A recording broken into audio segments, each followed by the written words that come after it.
Olá, vamos direto ao ponto hoje, lá pro deserto do Sinai. Tenta imaginar a cena. Faz um ano, mais ou menos, que o povo de Israel saiu do Egito. É uma nação inteira, novinha em folha, acampada no meio de um deserto que, vamos combinar, não perdoa. E aí surge a grande questão, né? Como é que uma sociedade que está começando agora consegue sobreviver e, mais ainda, como é que ela se mantém unida num lugar desses? Pois é, o capítulo 9 de Números nos dá umas pistas bem interessantes sobre isso.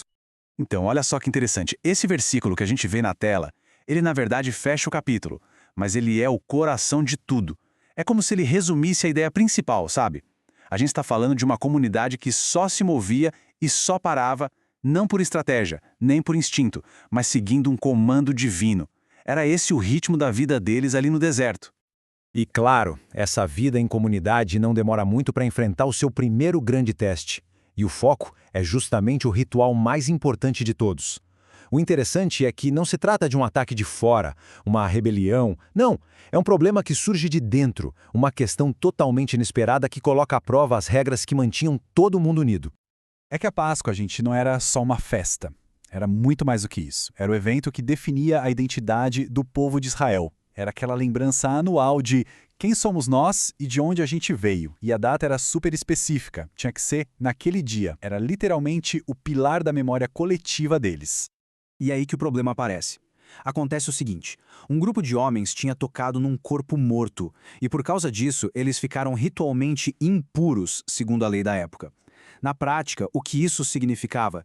Que eles não podiam participar da Páscoa. Imagina só, por uma circunstância do acaso, eles estavam prestes a ser excluídos do evento mais importante do ano para a comunidade.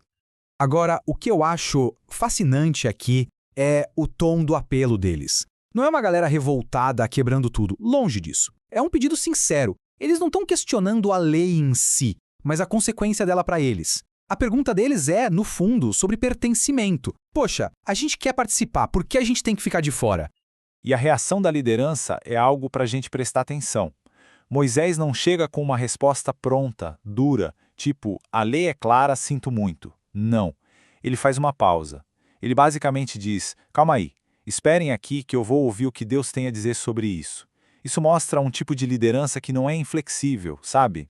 É uma liderança que para buscar uma solução mais humana, mais compassiva, quando uma regra acaba excluindo alguém sem querer. E aí vem a solução, que é simplesmente brilhante. É criada uma segunda Páscoa. Pensa bem, a regra original não é jogada fora. O padrão continua o mesmo. O que se cria é uma alternativa. Uma espécie de segunda chance oficial para quem, por um motivo justo, não conseguiu participar da primeira vez. Isso garantia que ninguém ficasse de fora para sempre. E o mais impressionante é o alcance dessa inclusão. Essa nova regra não valia só para aquele grupo específico que ficou impuro. Não, valia também para quem estivesse numa viagem longa para as futuras gerações e, olha que demais, até para os estrangeiros que moravam com eles. O texto deixa bem claro, a lei é uma só, tanto para o nativo quanto para o estrangeiro. Gente, para aquela época, essa ideia de igualdade perante a lei era algo, uau, super radical. Beleza, agora a gente vira a página para a segunda metade do capítulo. O foco muda. A gente sai dessa questão do ritual de inclusão e vai para a sobrevivência pura e simples. E a resposta para isso vem de uma forma bem misteriosa, mas constante. Uma nuvem. Uma nuvem que ficava ali parada sobre o acampamento e que resolvia dois dos maiores perrengues de se viver no deserto. Durante o dia, era assim, essa nuvem ficava cobrindo o tabernáculo, que era o coração do acampamento.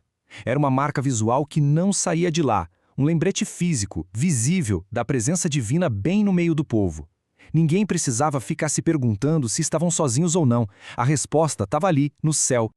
Aí, quando o sol se punha e a noite chegava, essa mesma presença mudava de forma. A nuvem se tornava algo que parecia uma coluna de fogo. O resultado, mesmo no breu total do deserto, aquele ponto de referência central continuava lá, impossível de não ver, guiando todo mundo.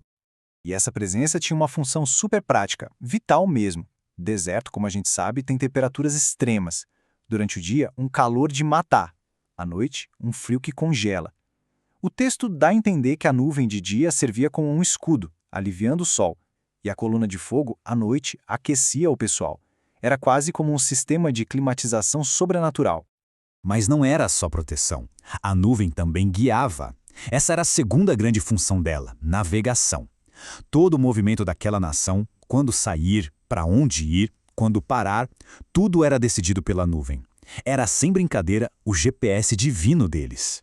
E a dependência deles era total. O texto reforça isso várias vezes.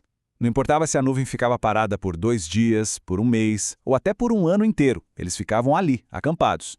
Só arrumavam as coisas e seguiam viagem quando ela se movia. Imagina um exercício de paciência e obediência que isso não era, né? Tá, mas e hoje? O que essas histórias tão antigas querem dizer para nós? Bem, os comentaristas bíblicos que a gente consulta encontram lições bem diretas e atuais aí. Lições sobre graça, sobre orientação, sobre o que significa ser uma comunidade de fé no fim das contas. Essa citação resume perfeitamente a lição daquela primeira história, a da Páscoa. A gente vê ali um modelo de misericórdia. Veja bem, os requisitos não são ignorados ou diminuídos, mas a graça cria uma nova oportunidade para quem deseja fazer parte. É sobre manter um padrão elevado, sim, mas ao mesmo tempo estender a mão e dar uma segunda chance. Já essa outra interpretação faz uma comparação, uma alegoria. A ideia é a seguinte: da mesma forma que a nuvem protegia do clima e dava uma direção clara no meio do nada, muitos hoje enxergam a Bíblia com essa mesma função. Um tipo de abrigo espiritual e um guia para a gente conseguir navegar nesse mundo tão complexo. Então, para a gente resumir o que fica desse capítulo, acho que são 3 ideias bem fortes. Primeiro, a inclusão. A importância de criar jeitos de trazer as pessoas para perto, em vez de empurrar para longe. Segundo, a proteção.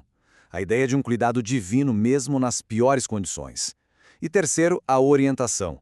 A necessidade de ter uma bússola, um guia confiável para a jornada da vida. E isso tudo nos leva a uma pergunta final, para a gente refletir um pouco.